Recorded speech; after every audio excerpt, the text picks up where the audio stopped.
Islam? Well, I do not in any shape or form pretend to be an expert, but I do read the What do you read? What interests you? I read the message of the Koran insofar as it can be translated, and I read about Islam, and I enjoy doing that. And I think there's, I've learned things about the Koran that I never knew before, and I think a lot of Christians would be interested. That's one of the reasons I say to you, it would be good if out of this we had some more dialogue and some more faith. And the reason I have to leave you now is because I'm going to meet some religious leaders, both Muslim and Christian and Jewish, upstairs, in order to discuss with them how we can bring the faiths closer together. So, shukran lal jazeera. Shukran, Mr. Blair. What did you say in Arabic? Shukran lal jazeera. Shukran jazeera. Thank you very much. Islam understands its earthly mission to be to extend the law of Allah over the world by force. Now, this is distinct from extending the religion by force. Muslims often indignantly deny that Islam was spread by the sword, as the old expression goes, and that anybody is ever forced to convert to Islam. Now, of course, forced conversions are a constant hallmark of Islamic history, but they are technically forbidden by Islamic law. Now, the idea in Islam is that Muslims must wage war to establish the hegemony of Islamic law. Not everybody will be forced to become Muslim, but the non-Muslims will be relegated to second-class status. They will not be able to live in the society as equals to the Muslims. And it is the responsibility of Muslims around the world to fight to institute that kind of society. While we were in the mosque, the Prophet came out and said, "Let us go to the Jews." We went out till we reached Bait al-Madras. He said to them, "If you embrace Islam, you will be safe. You should know that the earth belongs to Allah and His Apostle, and I want to expel you from this land. So if anyone amongst you owns some property, he is permitted to sell it. Otherwise you should know that the earth belongs to Allah and His Apostle." The Muslims see the extension of jihad as a war liberating the infidels from their infidelity and a privilege for them to enter in the religion of Islam and to abandon their wrong belief. So jihad is seen as a favor which is given to the infidel population in order to change their ways and convert to the true religion, Islam. It is not for a prophet that he should have prisoners of war and free them with ransom until he had made a great slaughter among his enemies in the land. You desire the good of this world, the money of ransom for freeing the captives, but Allah desires for you the hereafter, and Allah is Almighty, All-Wise. In the Muslim thinking, in the Muslim Sharia, the way the world is depicted is in two houses. It's called Dar al-Islam or Dar al-Harb, the house of Islam or the house of war. So the whole world is under these two houses. If you're not a Muslim, you're under the house of war. Yet in the West, the apologists, Islamic apologists would say, no, that's not accurate. It is the house of peace and the house of Islam. And in fact, that's not accurate. If you look at the hadith and if you look at what comes from the highest jurisprudence in the Middle East, that's what is being taught.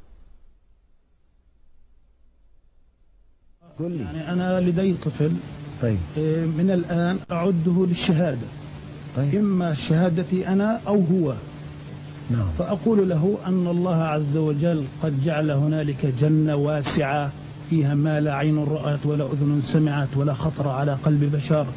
وهو بيسألني يعني إذا أنا عملت عملية وفجرت نفسي هل إلي يعني ربنا عز وجل بيعطيني اللي بدي إياه، بيعطيني سيارات، بيعطيني بارودة أطخ فيها، بيعطيني ألعاب.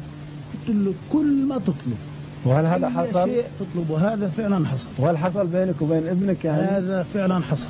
نعرف حقيقة لو نمسك الميكروفون مع بعض ودنا نعرف ما هي الإجابة الصحيحة لهذا الطفل عندما يسأل أين أبي أو أين أمي وقد قام كلاهما أو أحدهما في عملية استشهادية. والله الإجابة باختصار، لما استشهد سعيد ما حكينا إن هذا شهيد. نعم. ولا تحسبن الذين قتلوا في سبيل الله أمواتا بل أحياء عند ربهم يرزقون. نعم. وسكتنا الأولاد، ولما أجت التلفزيون أظن أبو ظبي أو غيره قلنا لهم إحنا مستعدين نقدم أولادنا الأربعة. نعم. فطلع هذا الصغير قال وأنا ليش لا؟ وأنا أتمنى أن أكون شهيدا في سبيل الله، وأن أقتل عددا من اليهود والكفار الذين أشركوا بالله ورسوله واتبعوا دينا غير لم يشرعه الله ولم يذكر في القرآن الكريم. نعم.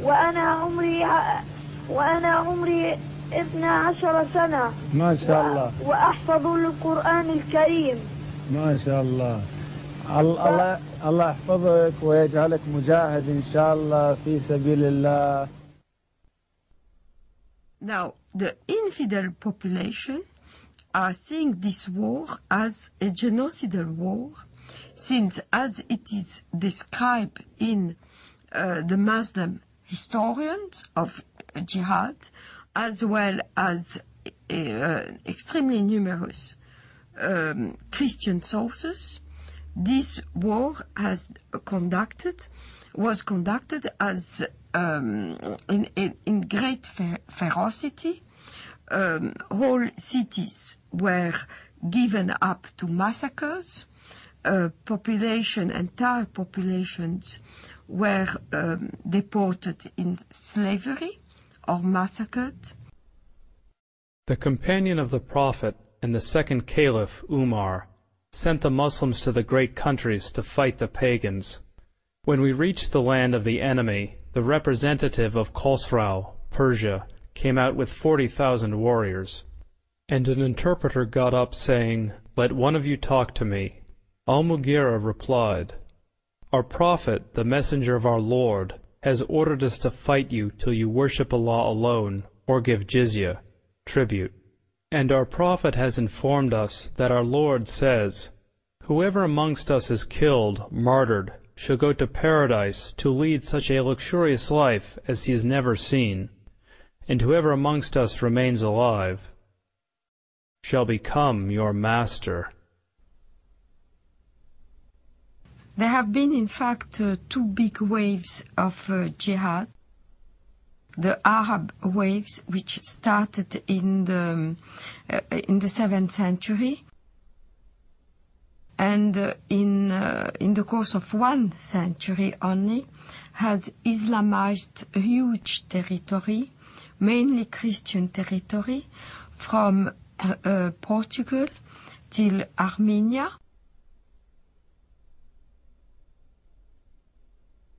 But also Islamized Persia, which was not Christian, mainly Zoroastrian, except for Iraq, which was mainly Christian in the north and Jewish and Christian in the south.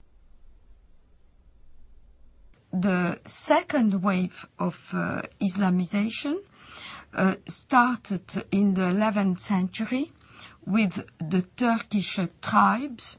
So all these regions of Eastern Europe, Greece, Anatolia, which is now Turkey, but was the seat of the Christian Byzantine Empire, and Serbia, Bulgaria, Romania, were integrated into the Dar al-Islam, which is the land of Islam.